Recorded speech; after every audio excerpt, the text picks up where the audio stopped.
SCP's Secret Laboratory is a game with SCPs. Quite a few, in fact. And as you might expect of a game that throws 25 players into a heavily randomized clusterfuck of a maze, all with wildly unique abilities, the balance is quite a mess. That is why I am here as a modern-day scribe to pass down my in-depth analysis of every SCP. He was not ready, I tell you what. Oh no. I got the achievement too. That's really embarrassing. I would start running if I were you. Starting with S tier, to absolutely no one's surprise, 079 is the strongest SCP. The computer is a very unique SCP as he does not attack human classes for the most part and instead controls the facility itself. He is also unique in that he has a tier system which lets him directly grow in power over time. While weak on his own, he is a force multiplier that can make even a single SCP he's teaming with a threat to even coordinated NTF or Chaos Waves, due to his ability to isolate and disorient his victims in an instant. He is capable of controlling doors, the only real tool most classes have to deal with SCPs. He is extremely powerful in the early game, as he can immediately tell SCPs how to get to light containment to kill any early game pressure the civilian classes might have. He is also only one of two SCPs who can consistently clear out 914, which is typically a safe area for civilian classes to build up strength. With good enough micromanagement, he can even direct one or two SCPs to light while directing another to take out the guards in entrance or heavy. In the mid-game, he gains the ability to lock doors, which allows him to set up guaranteed kills with any other SCP class. Door locking has more than offensive utility, as he can also lock doors to allow SCPs to guarantee a safe escape to recharge Yume's shield. Furthermore, he can completely shut down a choke point by camping a Tesla gate, which can kill the momentum of any squad. The same strength applied to mid-game, but he can also black out a room, which will guarantee kills unless the victims have flashlights. Even then, it will very quickly cause NTF or Chaos to scramble, which still benefits you greatly. But he also gains the ability to counter one of the strongest strategies in SL, camping. Breach Scanner lets 079 end stalemates extremely quickly, and considering how he can coordinate every SCP on the map to come down on said camper, he makes this a non-option. He also counters every single item in the game with the exception of the ghost light. He can see invisible players, he can cordon off the ball, can lock doors on the micro and particle disruptor, prevent players with cola from being able to leverage their mobility, and so on and so forth. That being said, he does have weaknesses. For starters, he's very difficult to play properly and requires something that most gamers lack: social skills. This alone is enough to turn off most people from playing him. If your 079 player doesn't communicate, he honestly drops 2 or 3 tiers. He is also reliant on teammates listening to him to be effective.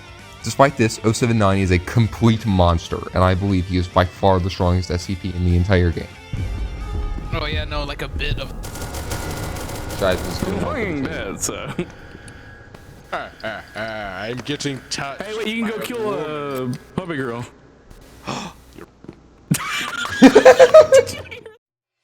Moving on to who I believe to be the second strongest SCP, SCP-173. 173 moves incredibly quickly while not being looked at and will instantly kill anyone he comes into contact to. To be blunt, Matthew does everything and he does everything well. He is extremely fast, extremely deadly, extremely tanky, and has a solid support tool in the form of Tantrum, which slows human players down. 173 is effectively invincible for most of the game. He can shrug off grenades, the micro HID, the ball, the particle disruptor, and pretty much every firearm with ease. Good players may be able to escape 173, but they can't get rid of him. Unique to most other SCPs, he's actually quite weak against civilian classes by himself. The ideal strategy against 173 is to stay just outside of the range where you can see his name, and he will effectively never catch you as long as you keep running away from him in a straight line. If he blinks and you don't see him, he is teleported behind you with breakneck speed and you can double back to escape him. His main weakness, however, is that he gets shredded by coordinated NTF and Chaos Waves. You need to leverage your mobility and insta-kill to play Peanut as an assassin and not a tank in the late game. Beyond that, he also has very strong synergy with almost every other SCP, especially 079 and 096. Very strong in the early game, very strong in the mid game, and good enough in the end game. Peanut excels at almost everything. SCP-939, on the other hand, is your stereotypical sound-based horror monster. She can only figure out where you are if you are making noise. If you can hear her, she has definitely heard you. Unlike every other SCP, she is completely silent while walking. This makes her extremely unpredictable and forces you to slow down and not communicate with other players if you want to avoid her. On top of all her stealth, she also steals the voice of anyone she kills and can play them back in a similar fashion to a soundboard. She not only makes it so that communication is dangerous, she can even muddy the waters as if the person communicating with you is even a person in the first place. Even scarier is the fact that she can charge up a lunge and instantly kill anyone who stumbles into her. To avoid this, be cautious around any suspiciously closed doors and listen for her breathing, as it is much louder when she is crouched. With all this in mind, you'd think she'd be pretty weak in a direct confrontation, but you'd be wrong. 939 is an extremely deadly brawler, and she is one of the most powerful SCPs in the entire game in a head-to-head fight. She has high health, high mobility in the form of her sprint, and deals solid AoE damage with her claws. Despite these strengths, she can be avoided entirely by being quiet, and can be outrun fairly easily inside the facility. Furthermore, heavy armor makes her standard swiping attack rather ineffective. Finally, she lacks the synergy and supportive options with any other SCPs. Despite these weaknesses, 939 is a very strong SCP and deserves the number 3 spot on this list. Yeah, that's what I thought, bozo. Let me catfish in TF in peace. Moving on to B tier, we have 049 and 106. Starting with SCP-049. The Doctor is a snowball SCP. He starts off as the weakest SCP, only having a decent chase power in the form of the good sense of the Doctor. But when he kills someone, he can revive them as a 500 HP zombie that he can also grant an extra 100 artificial HP. One zombie isn't very hard to deal with, but there is almost never just one zombie. His zombies not only serve as a tool to end chases quickly, but they can also cover a ton of ground and guard multiple areas. There's a reason that almost every game that ends before the first spawn wave includes a Doctor. There's nowhere to hide against a Doctor with proper setup. The main problem with the Doctor is that he is very inconsistent. If you don't find many people early game, then you won't have enough of a setup to survive against the Nine-Tailed Fox or Chaos Insurgency. If your zombies are morons or don't listen to you, you've lost your greatest strength. And if teammates don't coordinate to protect you while you're resurrecting, you'll get shredded.